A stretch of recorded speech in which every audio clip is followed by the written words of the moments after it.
Në rast se runa zot, që thot populli ja u pisur ramet, dhe nuk qëndrojnë sot në zgjedhjen e presidentit, atëherë ne mundem me shku në një proces zgjedhor ku seriozisht rrezikohet demokracia në vend. Është në kufi të kërcënimit, është paralajmërim. Jo, përbes nuk ka kërcënim, po ato mundet demokracia më kërcënu.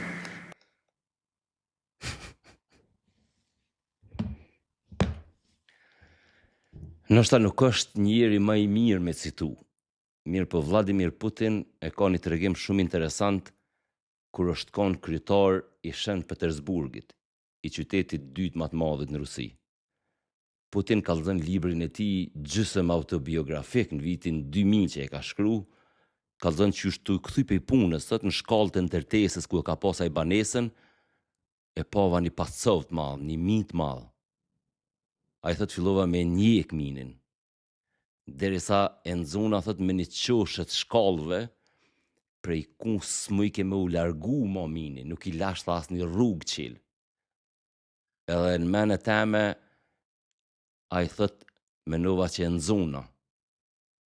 Në qatë moment, thët, mu ka gjujt minin ftyrë, edhe më gërvishti.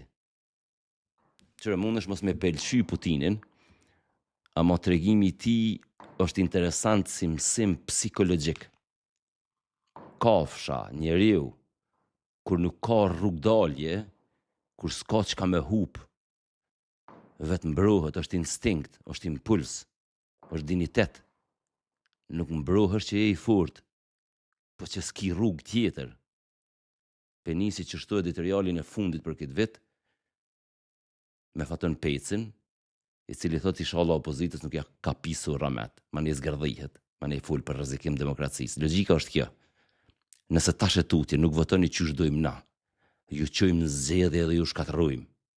Nuk është problem me hup njeri pi trimit, api të ndershmit, sa e ta leni rrugë qel. Problem është me hup pi doptit, pi të ligut. Dikush që nuk e duron idenë se dhe tjetri du të me egzistu. Demokracia nuk rrezikohet kur thot jo opozita. Demokracia nuk rrezikohet pi zgjedhjeve, demokracia rrezikohet kur zgjedhjet përdoren si kërcënim, kur përdoren si shkop me ja thy kurrizin tjetrit. E këtu vjen një fakt që na kurrë s'du të me harru, e sidomos ai që fiton. Rreth 400.000 vota janë në anën tjetër. Rreth 400.000 njerëz menojnë ndryshe, nuk pajtohen me ty, ata i kanë përfaqësues të vet politik. Ata janë qytetarë që paguajnë taksa, që e thithin që të ajrin e keq të Kosovës. Diniteti fituesit matet qëtu. A din me fol normalisht me ata që se kanë votu. A i respekton. A i respekton përfaqësues të tyre politik. A këqyr me i shtyp.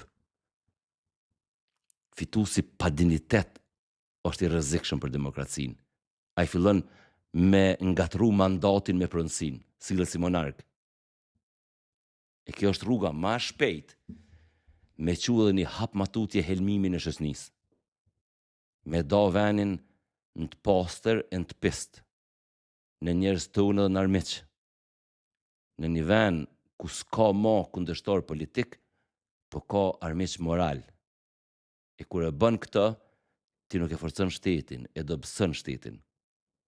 Tash në ndrrim të mëtmotiv, unë po du me u kthy te çata që i kanë hub zgjedhjet. E vërtet, ju i hub zgjedhjet, po nuk e keni hub nderin. Se njetë edhe në histori, vota kur nuk është konë në proporcion drejt me drejtsin. Ka plot raste ku shumica ka pas gabim edhe u dëshmu historikisht. Plot diktatori në zgjedh me shumicë votave. Ka plot raste kur propaganda e ka mujt arsyen, i ka mujt faktet.